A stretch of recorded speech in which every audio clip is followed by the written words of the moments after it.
வணக்கம் உறவுகள் நண்பர் தமிழ் சொந்தங்கள்லாம் எப்படி இருக்கீங்க? நல்லா இருப்பீங்க நான் நினைக்கிறேன். நானும் அதே போல் தேவனுடைய சுத்த கிருபையால் நல்லா இருக்கிறேன். என்னென்னு கேட்டால் காலையில் எழும்பி வேலை இடத்துக்கு வரைக்க தேவன் ஜெப வீட்டு சுவிசேஷ திருச்செவியோடு சேர்ந்து ஜெபிக்க கிருபை செய்தார். அதே போல் நீங்கள் ஒரு தரம் நல்லபடியாக இருப்பீங்கள்னு நான் நம்புகிறேன்.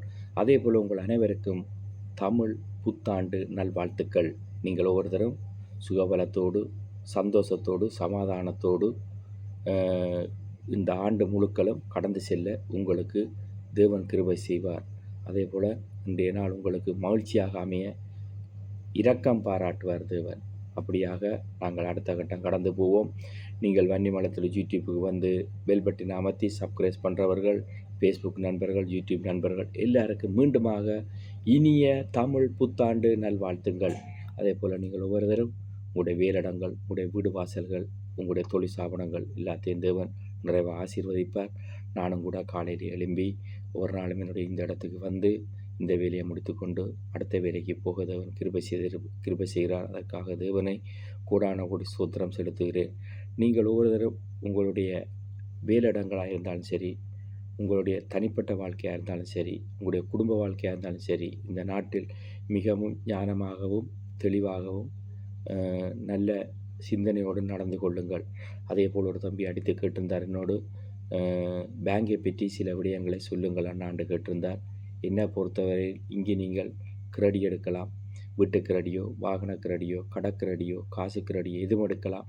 ஆனால் நீங்கள் அதுகளை கட்டாமல் விட்டு அப்படியே ஒரு 3 மாத காலங்களுக்கு நீங்கள் தொடர்ந்து அப்படியே பயணித்து கொண்டிருப்பீர்களாக இருந்தால் உங்களுக்கு அது சட்ட ரீதியான நடவடிக்கை எடுக்க பார்ப்பார்கள். அதிலிருந்து நீங்கள் இங்கே தப்பித்து கொள்ள முடியாது. காரணம் என்னென்று கேட்டால், இதுக்கென்று சொல்லி அவர்கள் ரிட்டேல் ஆகின போலீஸை வைத்திருக்கிறார்கள். அவர்கள் உங்களுடைய வீடே தேடி வருவார்கள்.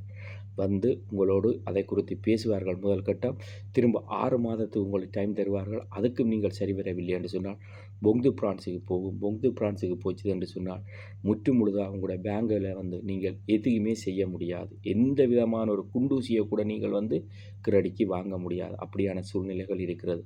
அதே போல் அம்போ கட்டாவிட்டால் அது பெரிய பிரச்சனை. அதை போல் ஒரு பிரச்சனை, பெரிய பிரச்சனை. அது உங்களுடைய முதலாளி இடத்திலிருந்து பார்ப்பார்கள். அது லூவாக இருக்குது. முதலாளியின் இடத்திலிருந்து எடுப்பதற்கு அவர்களுக்கு சட்டம் இருக்குது.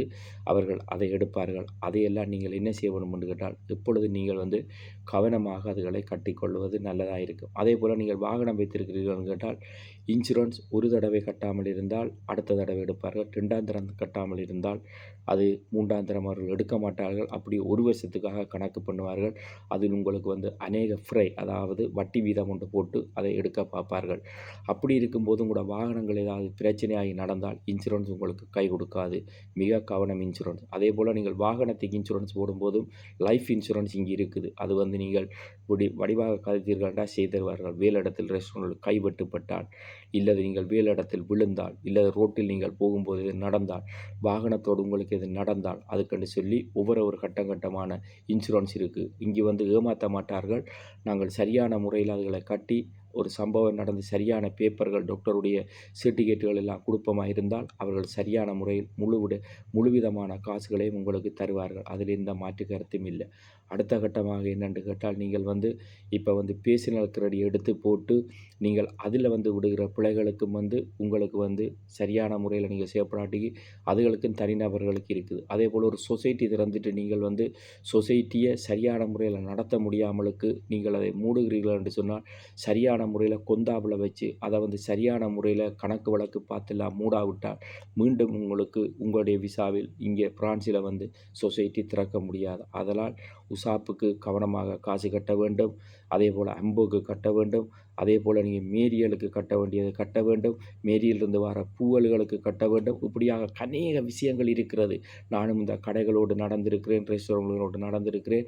எல்லா விடயத்தை குறித்தும் நான் யோசித்து போட்டுத்தான் எனக்கென்று சொல்லி ஒரு சொந்தமான ஒரு தொழிலை செய்யாத அளவுக்கு விலகி போகிறதுக்கு காரணம், இந்த சிக்கல்களுக்கு போய் சிக்கிவிடக்கூடாது என்று சொல்லி. அதே போல் இன்னும் ஒரு விடயம் என்னென்று கேட்டால், என்னுடைய நெருங்கிய நண்பர் கூட என்னிடம் அடித்து, தான் ஒரு டாக்ஸி வச்சிருக்கிறேன், உங்களோட லைசன்ஸையும் உங்களுடைய விசாவையும் உங்களுடைய டொமிசிலையும் எனக்கு தாருங்கள், நான் இன்னும் 2-3 காரியங்கள் செய்ய வேண்டும் என்று சொல்லி என்னிடம் கேட்டிருந்தார். தயவு செய்து நண்பர் இதில் ஃபேஸ்புக்கில் இருக்கிறார், என்னிடம் நீங்கள் பசிக்குது என்று கேட்டால் 10 ரூபா கேட்டால் 5 ரூபா தருவேன். என்னுடைய உயிரான டாக்குமெண்ட்ஸுகள் எதுவும் நான் தரமாட்டேன். நீங்கள் குறைத்து கொள்ளக்கூடாது. நீங்கள் கொண்டு போய் அங்கு தேவையில்லாத விடயங்களை செய்துவிட்டால் நாளைக்கு உங்களோடு சேர்ந்து நானும் தேவையில்லாத பிரச்சனைகள் சிக்கிக்கொள்வேன். அதனால் இந்த மாதிரியான விடயங்களை என்னிடம் கேட்பதை நீங்கள் தவிர்த்து கொள்ளுங்கள். நான் கோபமாகவோ இல்லது ஒரு கூடாத எண்ணத்திலேயோ சொல்லவில்லை. நானும் பாதுகாக்கப்பட வேண்டும், நீங்களும் பாதுகாக்கப்பட வேண்டும் தான் என்னுடைய எண்ணம். அதனால் என்னிடத்தில் நீங்கள் விசாவை தாருங்கள், லைசன்ஸை தாருங்கள், உங்களுடைய வீட்டு டொமிசைலை தாருங்கள் என்று சொல்லி கேட்பதை தயவு செய்து நிறுத்தி கொள்ளுங்கள். அது எனக்கு பெரிய அளவில் அதில் எனக்கு பிரியமில்லை அந்த மாதிரியான காரியங்கள் செய்வது. அதே போல் நானும் இந்த நாட்டில் அரசாங்கத்துக்கு எதிராக எந்த ஒரு காரியத்தை செய்வதற்கு நானும் விருப்பப்படுவதில்லை. காரணம், நான் ஒரு பிரெஞ்சு நாட்டில் இருக்கிறேன். அந்த நாடு எனக்கு விசா தந்திருக்குது. அந்த நாட்டில் எனக்கு வாழ்கிறதுக்கு வீடு இருக்குது. அந்த நாட்டில் எனக்கு வாகனம் இருக்கிறது, இன்சூரன்ஸ்கள் இருக்கிறது, அதே போல் பேங்குகள் இருக்கிறது. இப்படியான காரியங்கள் எல்லாம் நான் கண்ணும் கருத்துமாக பார்த்து கடந்து செல்லும் பொழுது இப்படியான விடயங்களுக்கு போய் சிக்கிக்கொள்வதை நான் விருப்பப்படவில்லை. அதுகளை நீங்கள் தவிர்த்து கொள்ளுங்கள். அதே போல் நீங்கள் ஒவ்வொருத்தரும் இன்றைய நாள் மகிழ்ச்சியாக சந்தோஷமாக அமையும் என்று நான் தேவனுக்குள்ள விசுவசிக்கிறேன். நீங்களும் ஒவ்வொரு காரியத்திலும் நிதானமாக ஞானமாக நடந்து கொள்ளுங்கள்.